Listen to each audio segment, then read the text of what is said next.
मर जाने को, जीत जी हमसे छुड़ाया है काश आने को। जिंदगी भर तो हमें भेज के काले पानी, जिंदगी भर तो हमें भेज के काले पानी।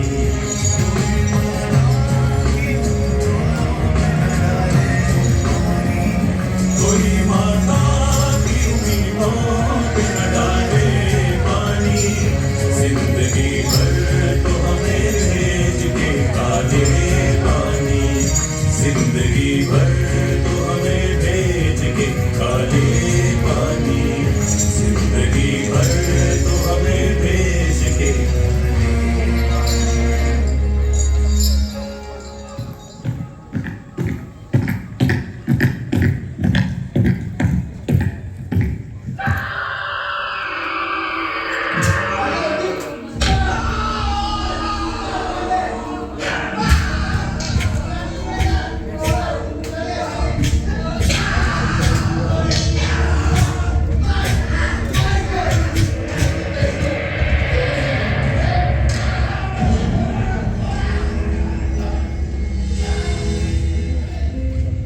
मौजूद है जुल्मों की निशानी लोगों, दरो दीवार पे लिखी है कहानी लोगों।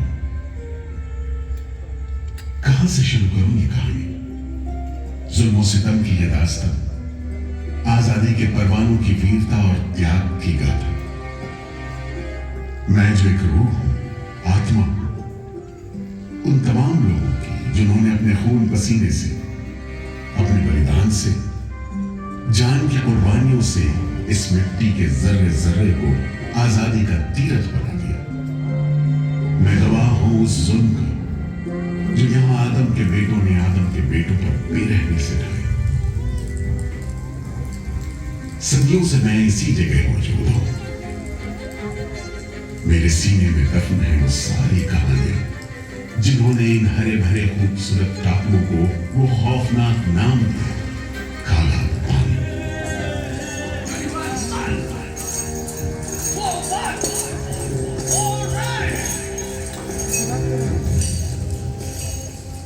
तो वहीं से शुरू करते, उसी हरियाली से जो कैद करने वालों के जुल्म और कैदियों के खून पसीने से बेदाग।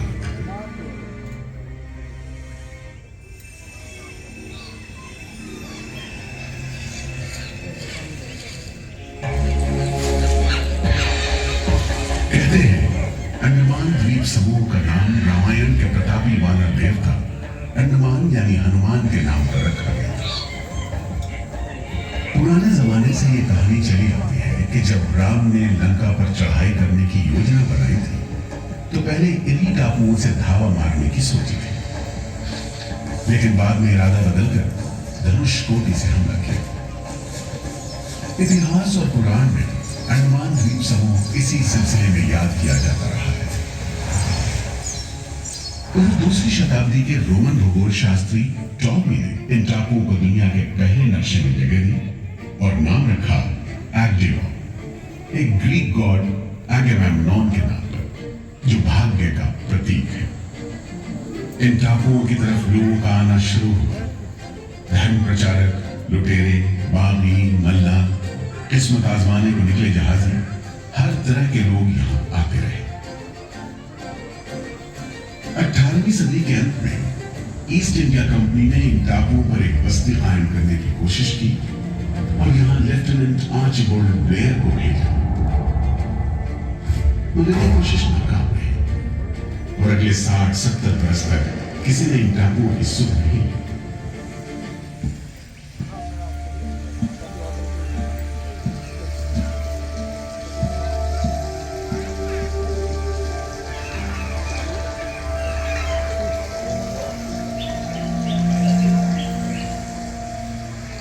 प्राकृतिक खूबसूरती और शांत समुद्र के बीच जिंदगी की खामोश लहरें उठती और बैठ जाती। उगते सूरज के साथ पक्षी जागते और डूबते सूरज के साथ इन टापुओं पर जिंदगी सुकून से सो जाती। कि तभी भारत का पहला स्वाधीनता संग्राम यानी 1857 की आजादी की लड़ाई।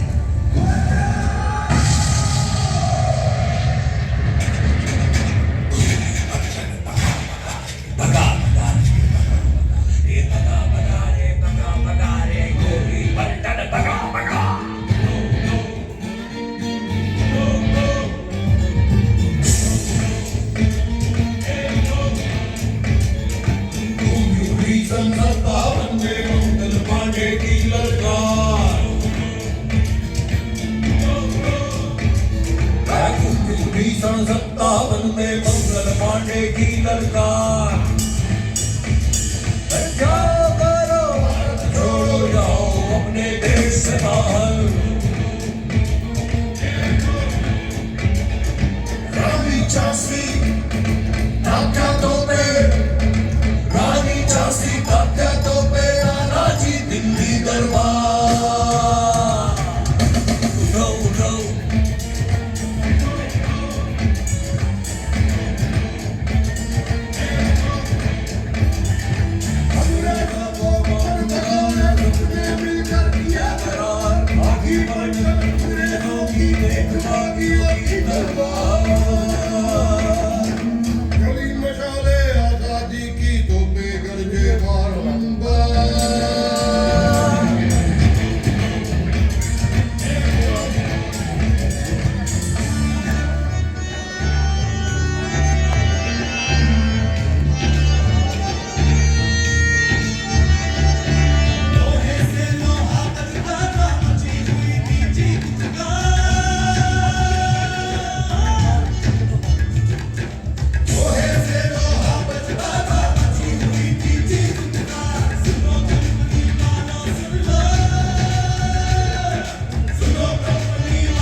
जल्द ही बगावत की लपटों की तपिश शान पड़े अंडमान द्वीप समूह पर पड़ने वाली थी। आजादी के मतवालों को सबक सिखाने के लिए फिरंगी सरकार ने 15 जनवरी 1858 को पूरे के पूरे अंडमान द्वीप समूह को एक कैदखाने में बदलने का फैसला किया। His Excellency Governor General ने काउंसिल ने ये फैसला किया है कि अंडमान आइलैंड में कैदियों की एक बस्ती बनाई जाए। इसमें शुरू में ऐसे मुजरिम रखे जाएं जिन्हें बगावत और राजद्रोह और इससे ताल्लुक रखने वाले दूसरे अपराधियों के लिए कैद या देश निकालने की सजा दी गई हो। और इस तरह अंडमान द्वीप समूह की पुरानी खाड़ी का नाम लेफ्टिनेंट आर्चिबाल्ड ब्लेयर के नाम पर पोर्ट ब्लेयर रखकर मुजरिमों की बस्ती कायम की गई। सन 57 के वीरों के नक्शे कदम पर कुछ ही साल बाद अंडमान की धरती पर पैर रखे वहाबी आंदोलन के राजनीतिक बंदी हुए। 1860 से 1872 के बीच बहुत से वहाबी आंदोलनकारी अंडमान भेजे गए। सरहदी सूबे का रहने वाला एक पठान शेर अली आफरीदी भी अंडमान में उस समय उम्र कैद की सजा काट रहा था और अंग्रेजों से बदला लेने के लिए मौके की तलाश में था।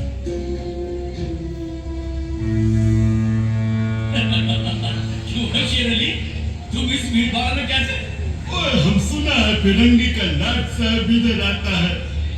हम भी देखने आया है जुल्म करने वाले का सरदार कैसा दिखता है।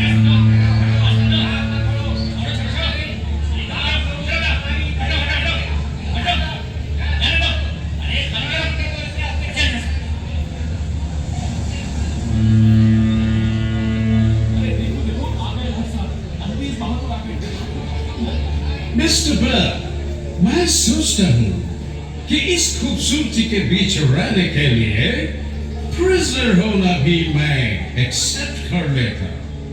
Yes, indeed. Just look how beautiful this place is.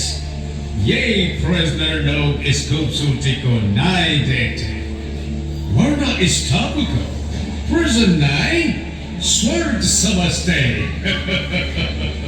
Yes sir, आप ठीक कहते हैं. इधर आइए प्लीज. हम तुमको खत्म कर देगा फिरंगी तालीम. कैदियों के साथ रहवानी सुलूक हम बर्दाश्त नहीं करेगा.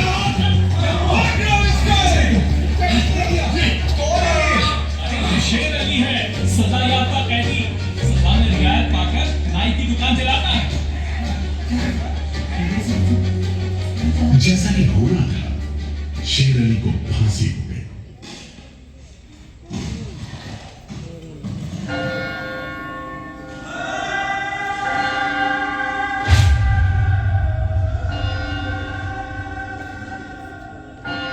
शायद इसी घटना का असर था कि ब्रिटिश सरकार ने कैदियों के साथ और भी कड़ाई बरतने के बारे में गंभीरता से सोचना शुरू किया. नतीजे के तौर पर सन 1896 में पोर्ट ब्लेयर की खौफनाक सेलुलर जेल का काम चीफ कमिश्नर केविन और इंजीनियर मैकविन की निगरानी में शुरू हुआ. यूरेनस मक्विन, आपकी जांच पूरी हो गई? यस सर, हमने पूरा टापू का मुआयना कर लिया है. तो आपके हिसाब से जेल कहाँ बनेगी? मेरा राय में जेल इसी जगह बने तो अच्छा रहेगा सर. इस पहाड़ी पर? यस सर, हम इस पहाड़ी को ईस्ट का तरफ ऊपर से काटकर समुद्र से 60 फीट की ऊंचाई पर मैदान बना देगा. इससे दो फायदा होगा. जेल के लिए जगह निकलेगा और पहाड़ी काटने से जो मिट्टी निकलेगा उससे हम नीचे का दलदल को भरकर ऑफिसर्स के लिए टेनिस एंड क्रिकेट खेलने का मैदान, इवन जिमखाना क्लब भी बना सकता सर. तय हुआ कि 5 लाख रुपए की लागत से पोर्ट ब्लेयर की इस पहाड़ी पर जेल बनेगा. फौरन कारीगरों के अलावा 600 कैदियों को काम पर लगा दिया गया. इस जेल में एक वक्त में 700 कैदियों को बंद रखा जा सकता है. योजना के अनुसार जेल के बीचों बीच एक मीनार बनाई जानी थी, जिसकी 7 दिशाओं में 7 खंड किसी सितारे की भुजाओं की तरह निकले होंगे. हर खंड में 3 मंजिलें बनाई जानी थी और 7 खंड में कुल मिलाकर 698 कोठरियों का निर्माण होना था. ईंटों की ढुलाई के लिए ट्रेन की 5 मील लंबी पटरी बिछाई गई. इमारत बनाने के लिए ढेर सारे सामान बर्मा से मंगवाए गए. जेल को बनाने में कोई 3 करोड़ ईंटें इस्तेमाल की गई. इंसानी खून पसीने की तो कोई गिनती नहीं.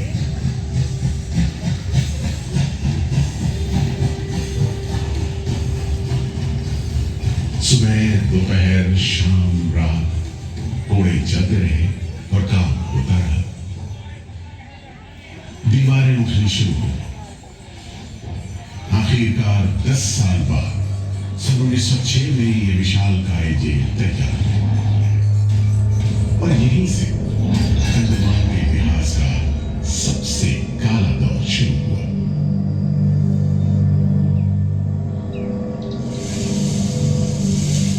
हाँ, सच कहते हो. आज भी उस दौर को याद करके झुरझुरी सी हो जाती है.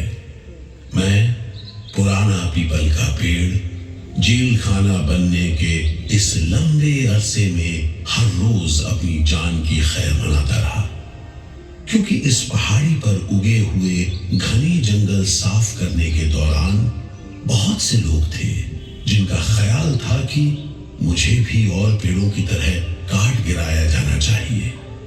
लेकिन मैं बच निकला. मेरी किस्मत में शायद खड़ा रहकर इस जेल में होने वाली यातनाएं देखना लिखा था. हर एक कैदी जेल के फाटक के भीतर आकर मेरी डालियों के नीचे से ही निकला है.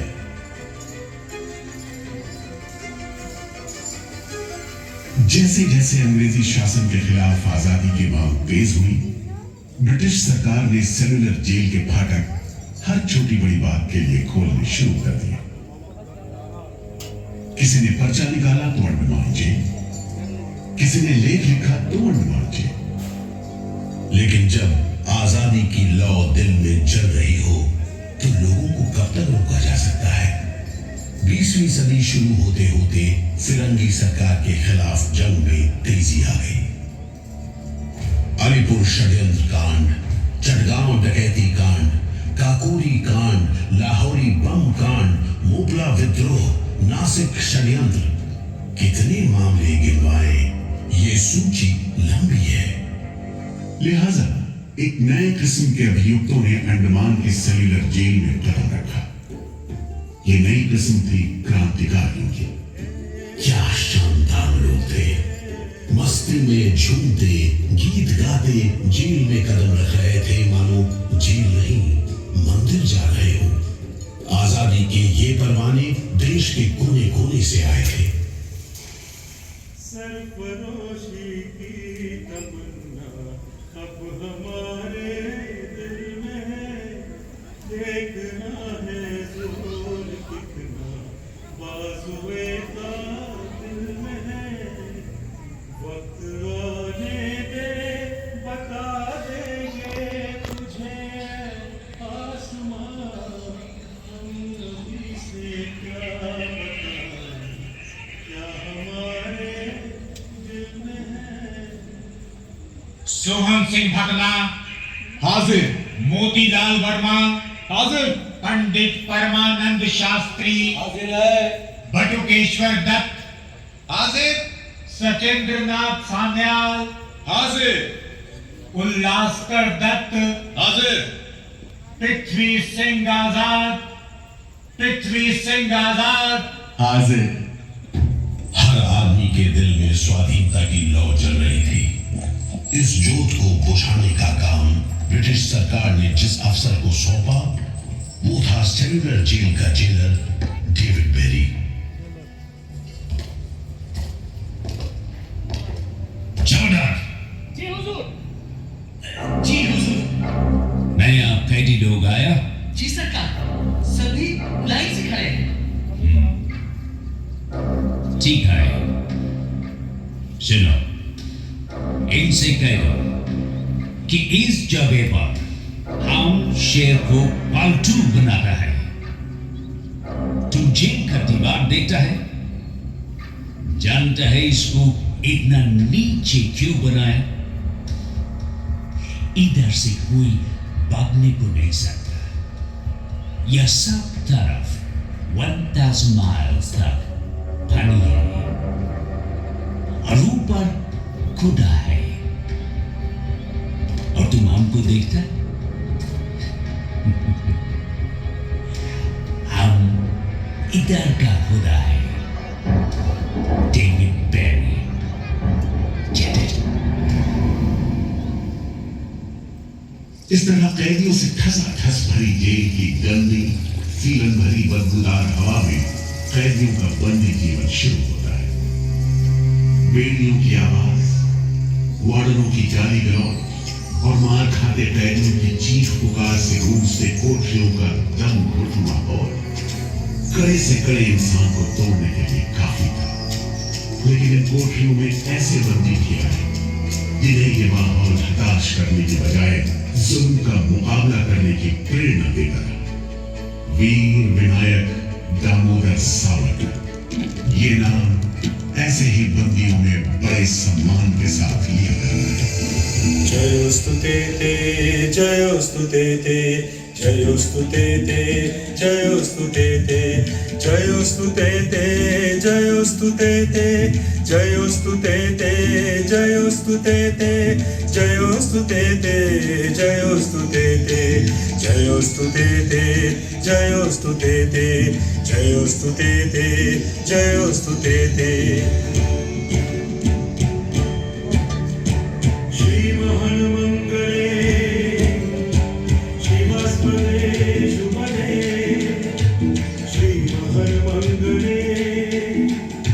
श्रीवास्पदे शुभदे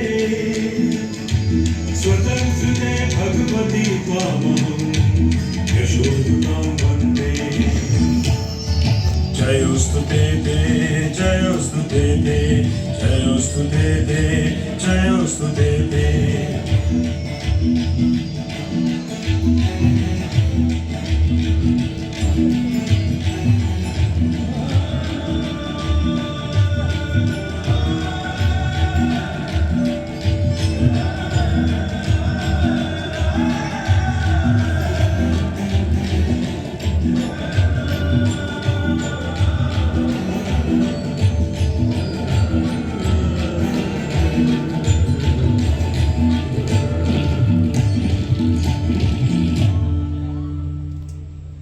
बेड़ियों में जकड़े वीर सावरकर जब सेल्यूलर जेल के अहाते में दाखिल हुए तो उनकी जंजीरों से जुड़े लोहे के पट्टे पर उनके जेल की मियाद खुदी हुई थी 50 बरस। 24 दिसंबर 1910 से 30 दिसंबर 1960 तक। विल सावरकर, तुमको 2 बार का उम्र कैद का सजा मिला है। 50 बरस बाद सरकार तुमको छोड़ देगा। मिस्टर बेरी, तुम्हें विश्वास है कि तुम और तुम्हारी सरकार 50 बरस यहाँ रह पाएगी? सावरकर को इस बात में रत्ती भर शक नहीं था कि आजादी की जो लपटें हिंदुस्तानियों के मन में धड़क रही हैं, उन्हें अंग्रेज अब बुझा नहीं सके और जल्द ही उन्हें जाना होगा। इसी प्रबल विश्वास के बल पर सावरकर 10 बरस लंबा अरसा सेल्यूलर जेल की एक ही कोठरी में रह सके। उन्हें बहुत ही खतरनाक कैदी करार देते हुए इतने कड़े पहरे में रखा गया था कि उनके भाई गणेश को 2 बरस तक पता भी नहीं चला कि वीर सावरकर उनके ही नक्श कदम पर चलते हुए सेल्यूलर जेल आ पहुंचे, जहां बरसों की तकलीफ है, जेलर के जुल्म है, कड़ी मेहनत और नितांत अकेलापन है, जहां जिंदगी 13 फुट लंबी और 7 फुट चौड़ी कोठरी में सिमट कर रह करती है।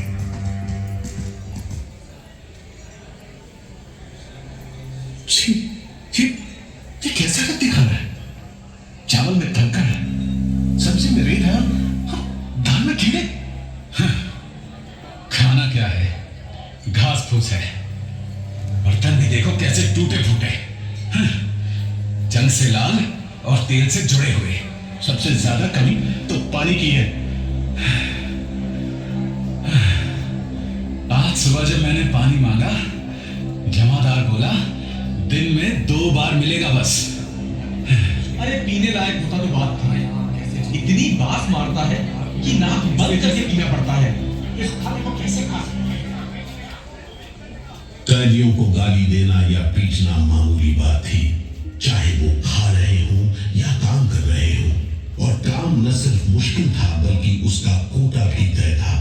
7 में से 4 खंडों की कोठरियों में तेल निकालने के उपकरण लगे थे।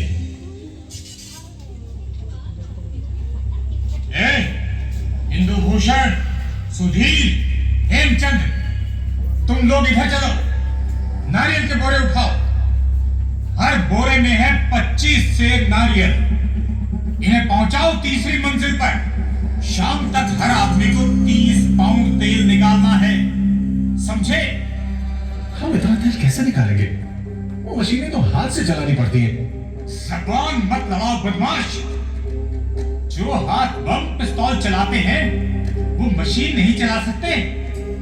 चलो जल्दी करो, भाग कर जाओ और काम करो।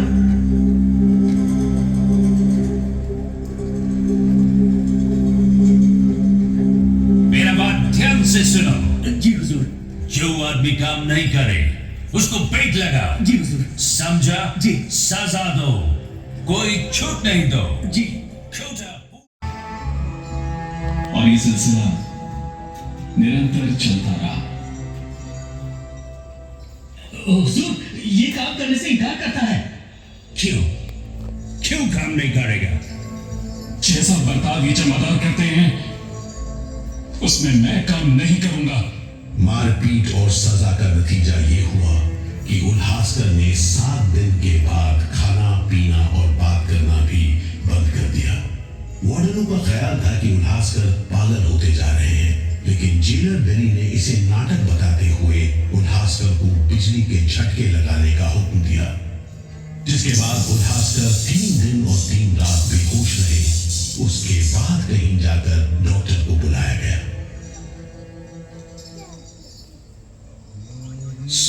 मिस्टर उलास्कर, हम जानते हैं तुम अपने मुल्क का आजादी के वास्ते ये करते।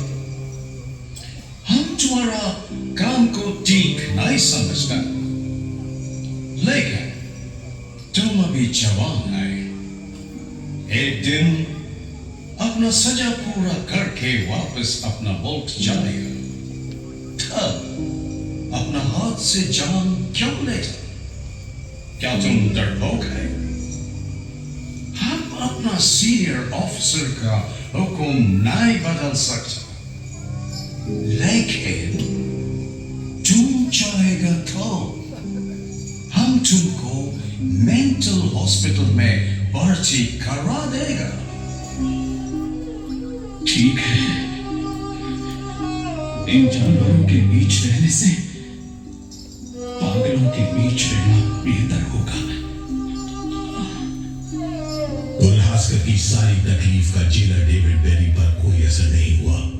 उल्हासकर के जाने के बाद बेरी ने वीर सावरकर को चिढ़ाते हुए पूछा, क्यों सावरकर, तुम भी पागलपन का बहाना करेगा क्या? तुम्हारे बाद मिस्टर बेरी। अच्छा, हाँ, जिस तरह के अत्याचार तुम कर रहे हो उनसे कोई भी आदमी पागल हो सकता है। रहने दो ये सब बात सावरकर। तुम अच्छी तरह जानता है उल्लासकर पागल नहीं है, बहाना खाता है। मिस्टर बेरी, अगर तुम सोचते हो कि उल्लास बहाना कर रहा था, तब तुम पहले ही पागल हो चुके हो। ये सब अत्याचार बंद करो, वरना हमारे पास स्ट्राइक के अलावा कोई रास्ता नहीं बचेगा। छूट नहीं, रियायत नहीं, छूट नहीं, रियायत नहीं।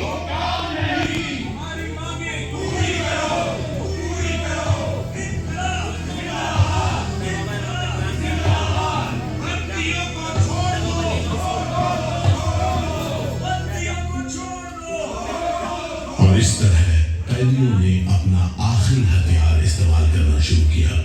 हड़तालों का एक लंबा सिलसिला चल पड़ा, मगर ऐसे मामलों से जेलर बेरी और उसके अमले के रवैये में कोई खास फर्क नहीं पड़ा। कुल मिलाकर सेलुलर जेल के कैदी तकलीफ और बदसलूकी के बीच अपने दिन गुजारते रहे।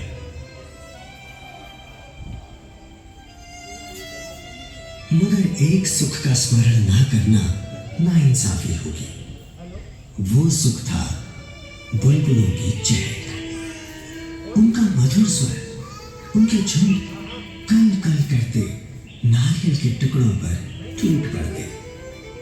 गंभीर विचारों से मुक्ति पाने के लिए मैं मन को बलपूर्वक इन बुलबुलों की चहक में लगाए रखता। मैं अपनी भाषा उन्हें सिखाने में असमर्थ था। यदि सिखा पाता तो मैं उन्हें देश प्रेम के गीत सिखा देता, ताकि अगर कोई मेरी कोठरी खोजता हुआ आए तो लोग कहें कि जिसके सामने बुलबुल देश प्रेम के गीत गा रही हो वही सावरकर की कोठरी है। एक बार में 3 कैदियों को फांसी पर लटका दिया जाता। दिल दहला देने वाली चीखें निकलती, जेल का घंटा घन-घना उठता, जेल की मीनार पर लगी बत्ती जलती बुझती रहती और 8 मील दूर तक खड़े जहाजों तक खबर पहुंच जाती कि फिर से कुछ कैदियों को फांसी पर लटका दिया गया है। 12 मई 1933 को कैदियों ने फिर भूख हड़ताल का सहारा लिया। भूख हड़ताल करने वालों में सरदार भगत सिंह के बहादुर साथी महावीर सिंह भी शामिल थे। हड़ताल के 5वें दिन जब कैदियों को जबरदस्ती खुराक दी जाने लगी तो महावीर सिंह ने ताकतवर विरोध किया। जालिमों, तुम नहीं जानते कि हम कौन हैं। हम मर सकते हैं, छुपकर नहीं रह सकते। हमें ऑर्डर मिला है तुम्हें दूध पिलाने का। चलो जवान, पकड़ो इसे।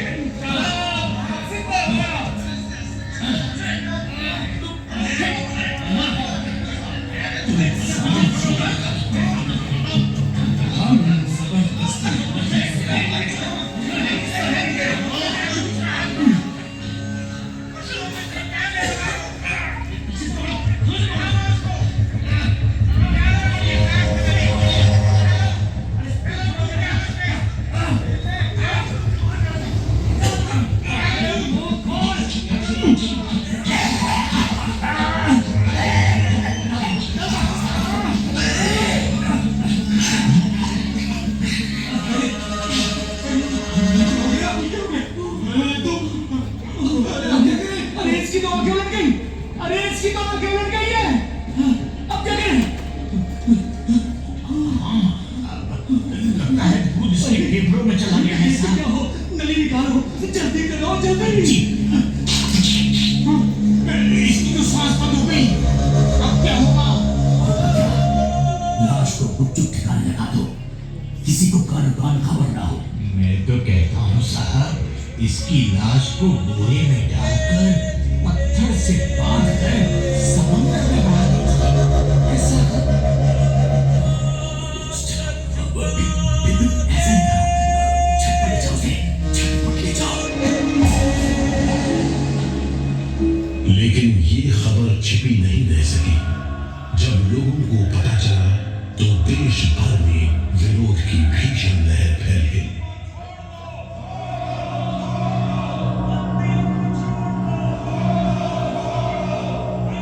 और फिर 45 दिन बाद 26 जून 1933 को जेल अधिकारियों ने हथियार डाल दिए। लेकिन देश अभी भी गुलामी की जंजीरों में जकड़ा हुआ था। इन्हीं हालात में सन 1937 के संवैधानिक सुधार लागू किए गए और कांग्रेस ने अनेक प्रांतों में मंत्रिमंडल कायम किए। स्वाधीनता की तरफ बढ़ते कदमों में तेजी लाने के लिए अंडमान के सेलुलर जेल के बंदियों ने भी आवाज बुलंद की। बंदियों की रिहाई, स्वदेश वापसी और राजनीतिक बंदियों के लिए बेहतर सुविधाएं हासिल करने की मांग को लेकर 24 जुलाई 1937 को सेलुलर जेल के कैदियों ने सामूहिक अनशन शुरू किया।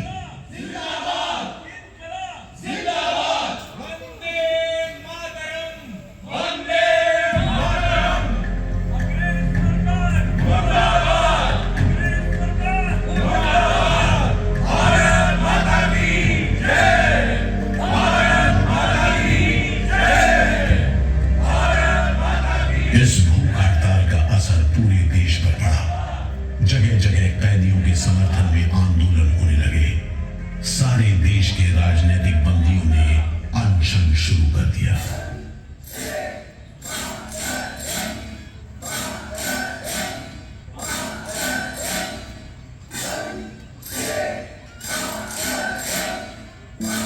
गुरुदेव रविंद्रनाथ ठाकुर और कांग्रेस की कार्यकारिणी की तरफ से जवाहरलाल नेहरू ने कैदियों से भूख हड़ताल समाप्त करने की अपील की और 28 अगस्त 1937 को गांधी जी ने सेलुलर जेल के बंदियों को तार से संदेश भेजा।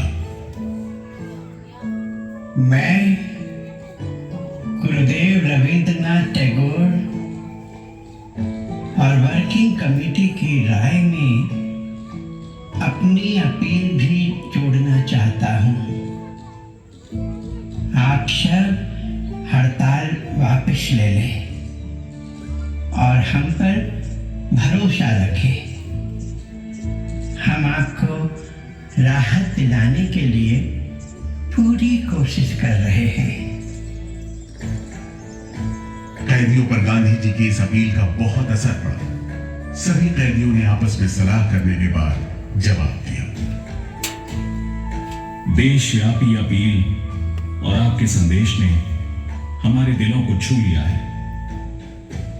हम इस भरोसे पर भूख हड़ताल मुलतवी कर रहे हैं कि सारे देश ने हमारी मांगों और हमारे उद्देश्य को अपना बना लिया है। वंदे मातरम। 36 दिन के संघर्ष के बाद एक बार फिर बंदियों की जीत हुई। नतीजे के तौर पर सितंबर 1937 से सेलुलर जेल के कैदियों की स्वदेश वापसी शुरू हो गई। आखिरी जत्था जनवरी 1938 में रवाना हुआ और 80 साल बाद सेलुलर जेल राजनीतिक बंदियों से खाली हो गई और अंडमान द्वीप समूह के इतिहास का एक अजीब दौर खत्म हो गया।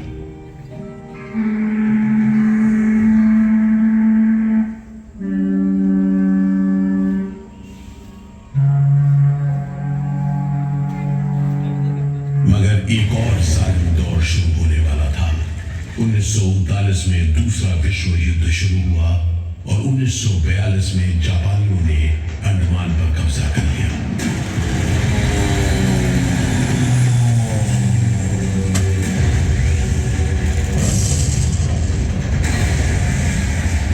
हालांकि अंडमान पर जापानियों का कब्जा सिर्फ 3 साल रहा, लेकिन इस अरसे में ही उन्होंने काफी जुल्म ढाए। हर आदमी उनकी नजर में अंग्रेजों का जासूस था।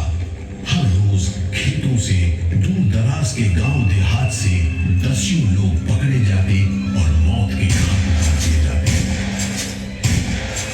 बहुत से लोग तो खाने की कमी के कारण जहाज पर लाद कर दूर समंदर में फेंक दिए।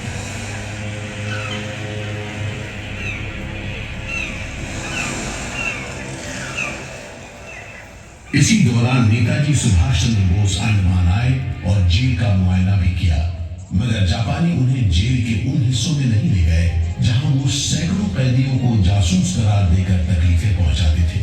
अपनी छोटी सी अंडमान यात्रा के दौरान नेताजी ने तिरंगा भी फहराया।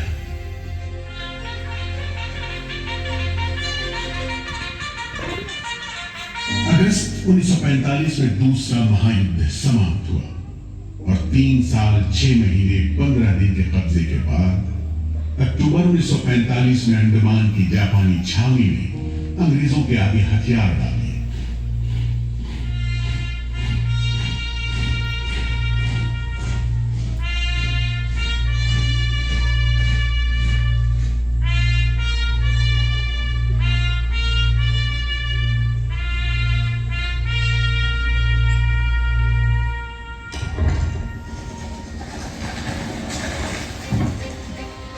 सेलुलर जेल के फाटक एक बार फिर खुले और कैदियों को रिहा कर दिया गया।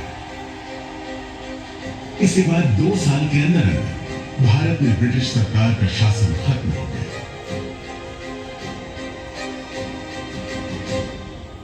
अंडमान द्वीप समूह अब काला पानी के खौफनाक नाम से नहीं जाना जाता, लेकिन ये सारी तकलीफें जो आजादी के प्रेमियों ने यहां झेली, वो सारी कुर्बानियां जो देशभक्त वीरों ने यहां दी, आज भी देशवासियों के दिलो दिमाग पर छपी हुई है।